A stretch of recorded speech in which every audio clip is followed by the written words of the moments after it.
안녕하세요. 6살 난 딸아이를 키우고 있는 30대 여성입니다. 익명의 힘을 빌려 제 이야기를 좀 해볼게요. 사람이 염치가 없어도 분수가 있지 제가 오래 산 것은 아니지만 저희 신우 같은 사람들은 살면서 처음 봤습니다. 솔직히 말할게요. 저도 그냥 평범한 사람일 뿐이지. 제가 무슨 효녀심청이나 천사도 아니고 저라고 매번 좋아서 어머님께 잘해드린 것은 아니에요. 어떤 날은 어머님에 대한 사랑과 연민이 있기도 했지만 또 어떤 날은 그저 자식이기 때문에 며느리의 도리로. 단, 확실히 말할 수 있는 건 제 딴에는 어머님께 최선을 다했습니다. 그리고 그게 딱히 뭔가를 바라고 한 것도 아니에요. 아니, 까놓고 말해서 뭐 나올 거나 있어야 바라기라도 하지요. 유세 부리자고 생색내자고 한 일은 더더욱 아니었고요. 하지만 그래도 신우들이 사람이라면 어쨌든 피 한 방울 안 섞인 올케가 그렇게 자기 엄마한테 잘하는데 하다못해 입에 발린 말이라도 고맙다, 고생이 많다, 수고했다 한마디쯤은 해줄 수 있는 거 아닌가요? 남편과는 같은 직장을 다니던 동료의 소개로 만나게 되었습니다. 사귀는 동안에는 일단 제 성격이 남의 사생활에 크게 관심을 두는 편도 아니고 해서 남편의 가족관계라던가 경제적 배경 같은 것은 본격적으로 결혼 이야기가 나오기 전까지는 궁금해한 적도 없고 묻지도 않았네요. 솔직히 연애하는 동안에는 남편이란 사람 하나만 보고 만났거든요. 남편은 평범한 직장인으로 술, 담배도 하지 않고 취미생활이 운동인 건실한 청년이었어요. 게다가 재미있는 사람은 아니었지만 과묵하고 매사 행동에 신중했기 때문에 제 마음을 상하게 하는 일도 없었지요. 그러다가 만난 지 2년쯤 되던 해 남편이 먼저 결혼 이야기를 꺼냈습니다. 결혼 생각이 있으면 지금 하고 그게 아니면 헤어지는 게 좋지 않겠냐고 하더라고요. 프로포즈 치고는 낭만이라곤 하나도 없어서 당황스럽긴 했지만 평소에 남편답게 실없는 소리는 안 하는구나 싶대요. 그런데 막상 결혼을 진행하면서 생각지도 못한 상황을 마주하게 되었습니다. 어디서부터 이야기해야 할지 모르겠지만 일단은 가족관계부터 이야기해볼까요? 저는 일남일녀 차녀로 오빠와는 나이 차이가 제법 나요. 그렇다 보니 친정부모님도 친정오빠도 매사 제가 하는 일이라면 무조건 찬성해 주었고 지지해 주었고 한마디로 많은 사랑과 관심을 받으며 자랐습니다. 반면에 남편에게는 위로 2명의 시집간 신우들이 있었어요. 아무래도 제가 이런 사연을 쓰게 된 것 자체가 신우들 때문이니 조금만 말해보자면 신우들은 누가 더하고 못하고를 따질 필요도 없을 만큼 둘 다 이기적이고 뻔뻔한 사람들이에요. 결혼 초에는 제 버릇을 고친다나 길을 눌러놓겠다나 헛소리를 해대면서 시비를 걸어오기도 일쑤였지요. 하지만 저라고 성격이 없는 편도 아니고 그런 신우들의 헛짓거리에 노란하지 않았네요. 그리고 사실 2명의 신우들보다 저를 더 난처하게 했던 건 바로 혼자이신 어머님이셨거든요. 부모님에 관한 이야기다 보니 조심스럽긴 하지만 그래도 허심탄회하게 털어놓겠습니다. 일단 저라고 아주 유복한 환경에서 자란 것은 아니에요. 친정아버지는 일평생 건설 노동자로 일하셨고 어머니는 남의 식당을 전전하며 일을 하시다가 당신 식당을 차리신 지는 몇 년 되지 않으셨지요. 그래도 자식들한테는 절대 짐이 되지 않으시겠다며 진작에 노후 준비도 맞춰놓으셨고 지금은 큰 걱정 없이 지내고 계세요. 반면에 어머님께서는 재산이라곤 집 한 채 가지고 계신 게 전부였어요. 듣기로는 10여 년 전에 사고로 돌아가신 아버님께서 보험금과 합의금을 얼마 남기셨는데 그건 진작에 먹고 살고 신우들 시집 보내고 하면서 다 쓰셨다대요. 이후로 생활비는 주변 분들에게 소일거리를 받아 하시면서 벌어 쓰고 계셨고요. 그렇다 보니 정작 저희가 결혼할 때는 아무 도움도 받지 못했습니다. 그래도 신우들에 비하면 남편은 자기가 좋은 직장에 다니고 있어서 그런지 그 부분에 있어서는 크게 서운해하지 않아 하대요. 저야 조금 서운한 마음이 없잖아 있었지만요. 하지만 저희 친정부모님도 아니고 어머님이신데다가 당장 아들인 남편도 괜찮다고 하는데 제가 거기다 대고 무슨 말을 하겠어요. 서운하지만 어쩔 수 없지 딱 거기까지만 생각했지요. 이후로 저희는 양가의 도움 없이 오롯이 저희 둘만의 힘으로 결혼 준비를 해나갔습니다. 남편이나 저나 비교적 탄탄한 직장을 다니고 있었고 모아둔 돈도 적지 않았기에 큰 어려움은 없었지요. 지은 지 20년도 넘은 아파트였지만 그래도 저희만의 보금자리도 마련했고 혼수도 남들 보기 부끄럽지 않을 만큼은 채워 넣었어요. 대신 허례허식이라 할 수 있는 예물과 예단 등은 생략했고요. 한편 식을 올리고 나서 제가 가장 먼저 했던 일 중 하나는 바로 어머님 앞으로 보험을 들어드리는 일이었습니다. 솔직히 시작하면서부터 대출까지 받은 상황이라 한 달에 어머님 보험비로만 30만 원 가까이 나가게 된 상황이 좋지만은 않았던 게 사실이에요. 하지만 보험이 없으시다 보니 당장의 병원비가 아깝다는 이유로 치과뿐만 아니라 그 어떤 병원도 안 가신 지 10년이 넘으셨다 하더라고요. 이 얘기를 들었을 땐 정말 제 입에서 아이고라는 탄식이 절로 나왔습니다. 저희 남편도 그렇고 신우들도 그렇지 어떻게 자기 어머니를 저렇게 내버려뒀나 싶었거든요. 그래서 그냥 한 달에 30만 원, 그거 원래부터 없던 돈이다 생각하고 살자는 마음으로 어머님께 저희 친정부모님이 들고 계신 보험이랑 비슷한 수준으로 다 들어드렸습니다. 남편은 그제서야 자기가 미처 그런 부분은 신경 써드리지 못했다며 정말 고맙다 하더라고요. 하지만 신우들은 고맙다는 말은커녕 그런 보험이나 들어줄 거면 차라리 어머님 맛있는 거나 한 끼 더 사드시고 좋은데 구경이나 가시게 용돈이나 좀 드리지 그러냐며 빈정거리대요. 어이가 없었지요. 막말로 자기들이 1,000원 한 장 보태지도 않으면서 말이에요. 뿐만 아니라 어쨌든 제가 보험도 들어드리고 했으면 최소한 건강검진이라던가 그런 건 딸이 둘이나 되니까 둘 중 한 명이라도 나서서 하려들어야 하는 거 아닌가요?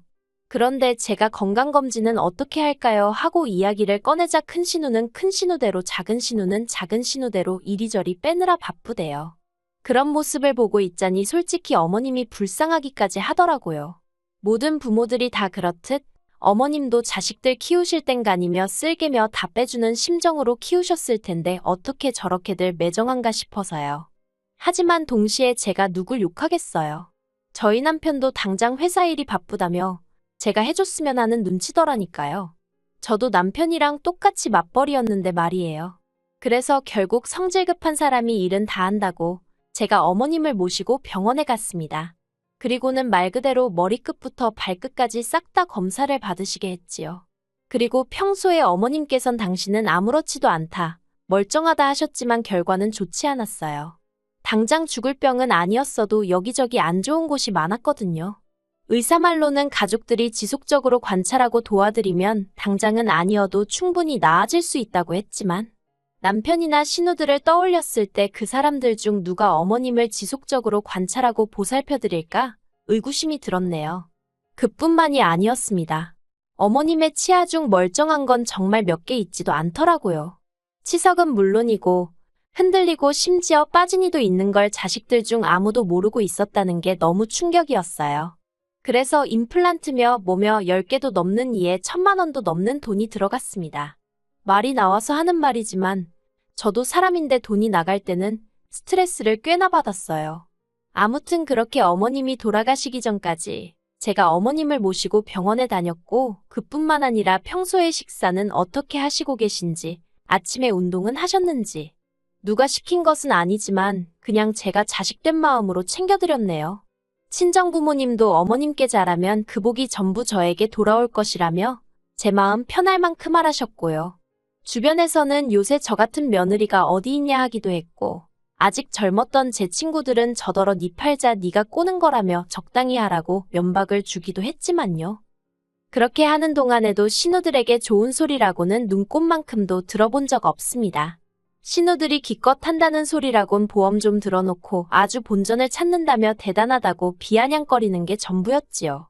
그때마다 남편이 나서서 신우더러 보험료는 어디 땅 파면 나오냐고 받아치긴 했지만 말이 나왔으니 말인데 언젠가 한번 따지고 보니까 한 달에 30만 원씩 2천만 원 넘게 저희 부부가 부담하고 있었더라고요. 그러다 어느 날이었어요. 어머님께서 저만 따로 부르시더니 제 손을 꼭 잡으시면서 당신하고 부동산에 좀 가자 하시는 거예요. 당신 살고 있는 아파트 명의를 제 명의로 바꿔주고 싶으시다면서요. 저는 생각지도 못한 어머님의 말씀에 깜짝 놀랐습니다. 남편도 아니고 제 명의로 해주신다니 그게 무슨 말씀이냐고 안 해주셔도 된다고 아주 손사래를 쳤어요. 그러자 어머님께서 지난 몇 년 동안 제가 당신에게 얼마나 잘해주었는지 안다면서 자식들도 몰라주는 당신 속을 제가 헤아려줬다며 올해 돌아올 제 생일 선물이다 생각하고 받으랍니다. 저는 못 받는다고 몇 번을 사양했어요. 사실 그동안 어머님하고 병원도 다니고 이리저리 다니면서 솔직히 저라고 서운한 날이 왜 없고 귀찮은 날이 왜 없었겠어요? 그런 때면 한 번씩 별것도 아닌데 어머님께 툴툴거리기도 했고 몸이 안 좋다고 둘러대곤 약속을 미룬 적도 있었습니다. 어머님이 어린아이처럼 저와의 약속만 기다리고 계시다는 걸 알면서도 그렇게 못된 적이 있었네요. 그래도 저희 어머님께선 한 번도 저를 타박한 적 없으시고 늘 미안하다, 고맙다는 말을 입에 달고 사신 분이셨지요. 그리고 그 인사말만으로도 저는 충분히 감사했고요. 그 이상의 것은 한 번도 바라본 적이 없는데 집이라니 얼마나 놀랐는지 모릅니다. 그리고 몇 달이 지났을 때였어요. 어머님이 갑자기 쓰러지셨고 바로 병원으로 모셨습니다. 그리고 병원에서 진단하기를 어머님이 치매라고 하더라고요. 이제 겨우 70이셨는데 치매라니 눈앞이 깜깜하고 암담했습니다. 그동안 더 잘해드리지 못한 게 떠오르면서 어찌나 제 자신을 탓하게 되던지요. 돌이켜 생각해보니 이따금씩 어지러워하셨고 전에 없던 건망증 증세도 보이셨던 게 기억이 나대요. 다만 병원에서는 별말이 없었으니 그냥 나이 때문인가 보다 하고 넘겼던 제 불찰이었어요. 신우들은 그런 저를 두고 한심하다 어쩌다 말이 많았습니다. 그렇게 어머님한테 잘하는 척하더니 이게 다 무슨 꼴이냐면서 빈정대기 바빴지요. 그리고는 신우들이 어이없는 이야기를 해왔습니다. 어머님을 바로 요양원으로 모셔야겠다는 거예요. 어이가 없어서 치매 환자한테 원래 살던 공간이 얼마나 중요한지 모르냐고, 그리고 어머님은 이제 초기 증상이라는데 무슨 벌써부터 요양원 타령이냐고 제가 화를 냈어요. 어머님은 원래 당신 집에서 살게 하시고 자식이 셋에 며느리 하나 사위가 둘 총 6이다. 6이서 돌아가면서 들여다보면 되지 않겠냐고요. 참고로 신우들 다 전업주부예요. 시매부들이 돈을 잘 버는 것도 아니라는데 뭐 하긴. 신우들이 어떻게 살 건 간에 그거야 자기들이 알아서 하는 일이니 제가 이러쿵저러쿵 할 것도 아니지만요. 그런데 신우들의 시커먼 속내를 알게 된 건 그 이후로 며칠이 흘러서였어요.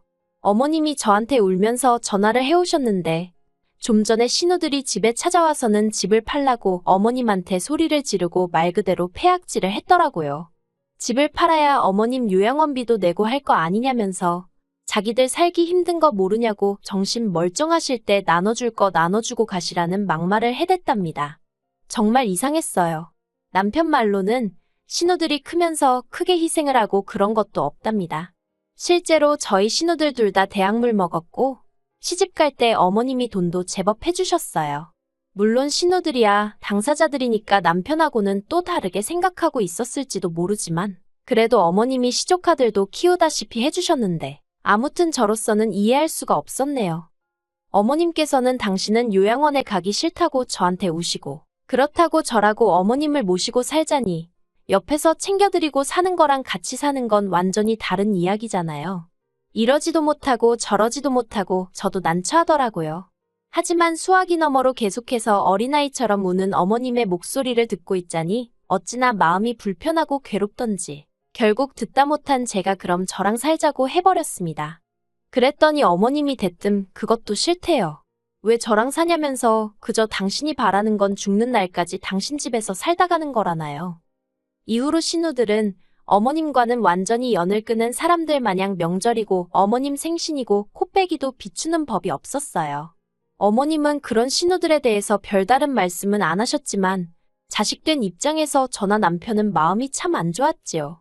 그래서 신우들에게 연락도 해보았지만 신우들은 그럴 때마다 나 몰라 하기 일쑤였어요. 없이 사는 자식들한테 돈 한 푼 줄 생각 없는 어머니가 무슨 어머니냐는 막말을 퍼붓기도 했고요. 그러다 지난해 어머님이 돌아가셨습니다. 치매는 굉장히 천천히 진행되고 있었기 때문에 어머님은 계속해서 당신 집에서 지내고 계셨는데 돌아가시게 된 건 심근경색이라는 생각지도 못한 이유였어요. 저희는 어머님의 치매가 시작되면서 어머님 댁 근처에 아파트로 이사를 했고 이후로 아침마다 남편과 제가 번갈아 가면서 어머님 댁에 들려 안부를 물었거든요. 그런데 그날은 남편이 말하기를 뭔가 느낌이 좋지 않더래요. 평소와는 달리 초인종을 눌러도 반응이 없고 그래서 남편이 비밀번호를 누르고 들어가 보니 어머님이 침대에서 주무시듯 세상을 떠나신 걸 알게 되었다고요. 예상보다 너무 일렀던 이별 때문에 몹시 슬펐고 그렇게 경황 없이 어머님 장례를 치렀습니다. 하지만 그런 와중에도 신우들은 뭐가 그리 급한지 어머님 명의로 된 아파트를 빨리 정리를 하지 못해 안달이 돼요. 신우들은 자식들이 전부 다 동의를 해야 집을 처분할 수 있다면서 힘들어하는 저희를 하루가 멀다 하고 불러내고 연락하고 괴롭혀댔지요. 솔직히 사람이 맞나 싶더라니까요. 그런데 알고 보니 어머님 명의로 되어 있던 줄 알았던 집은 진작에 팔린 상황이었어요. 어머님은 그 집에서 월세로 거주하고 계셨더라고요. 도대체 언제 이런 일이 있었던 건가? 저도 도무지 알 수가 없었는데 신우들은 다짜고짜 저를 의심하며 돈을 어디로 빼돌렸냐고 악을 쓰대요. 어이가 없었지요. 제가 뭐 거짓말을 했거나 정말 신우들 말대로 어머님 재산을 빼돌리기라도 했으면 어떻게든 덮어보려고 거짓말이라도 했겠지만 한 게 없는데 무슨 변명을 하고 거짓말을 할 수 있었겠어요. 신우들은 저를 콩밥을 먹이네 어쩌네 난리도 아니었지만 저는 솔직히 뭐라고 짓거리든 귀에 들어오지 않았습니다. 그저 어머님이 돌아가신 게 그 집에서 살게 한 제 잘못 같고 어떻게든 진작에 모셔오지 않은 게 죄송하고 그랬거든요. 하지만 신우들의 경찰에 저를 신고하더니 급기야 고소까지 하고 난리도 아니었습니다. 저를 정말이지 어머님 재산이나 빼돌린 파렴치한으로 몰아가는데 급급하더라고요. 하지만 당장 어머님과 저를 아는 사람들만 하더라도 빼돌려도 그 집 딸들 그러니까 신우들이 빼돌리지 며느리는 그럴 사람이 아니라고 할 만큼 모든 게 저에게 유리한 상황이었어요.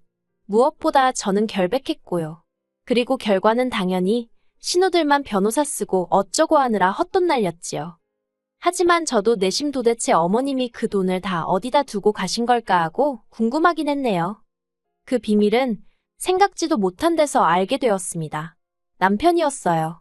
신우의 말도 안 되는 소송이 마무리되고 나서야 남편이 저한테 1억 5천이 든 통장을 건네주더군요. 생각지도 못한 큰 금액이 든 통장에 이게 뭐냐고 물으니 어머님이 제 앞으로 남기신 거랍니다. 집을 주려고 했더니 도통 받질 않아서 남편에게 전해주라 하셨다고요. 이렇게 받으면 법적으로 문제가 되지 않냐 하니까 어머님 정신 온전하실 때 어느 정도 다 알아보고 해결해 두신 돈이라며 저더러 신경 쓸 거 없다대요. 그런 말까지 들으니 황당하고 놀란 마음도 마음이지만 어머님께 죄송한 마음이 더 커져서 말 그대로 눈물이 쏟아지대요. 사실 요즘 사람들이 하는 말이 효도는 셀프라느니 시부모는 남편 부모라고 남편이나 잘하면 되지 며느리는 그럴 거 없다 하잖아요. 그 말도 틀린 말은 아니겠지만 사실 시어머니는 시어머니대로 며느리는 며느리대로 서로 아껴주고 위해주면 그렇게 힘든 사이는 아니거든요. 적어도 저와 어머님은 그랬어요. 그래서 어머님이 그 큰 돈을 어떤 마음으로 남겨주신 건지 잘 알겠더라고요. 그 돈은 이후로도 지금까지 한 푼도 쓰지 못하고 들고만 있어요. 생전에 저희 딸을 그렇게 예뻐해 주셨으니 나중에 딸아이 등록금으로 쓸까 그런 생각 정도는 하고 있네요. 그리고 돈에 관해서는 신우들에겐 비밀로 할 생각이에요. 하늘에 계신 자기들 어머니 마음을 헤아리긴커녕 뺏어가지 못해 안달이 날 텐데. 솔직히 소송하는 동안 어찌나 기가 빨리고 힘들었던지 더는 인간으로 보이지도 않고 상종도 하기 싫거든요. 한편 남편에게는 고마운 마음뿐이에요. 사실 저한테 전해주지 않았다고 해도 저는 끝까지 몰랐을 거잖아요. 그래서 이 일을 계기로 남편과 제 사이는 더 끈끈해져서 평생을 서로 의지하고 살 수 있겠다는 확신이 드네요.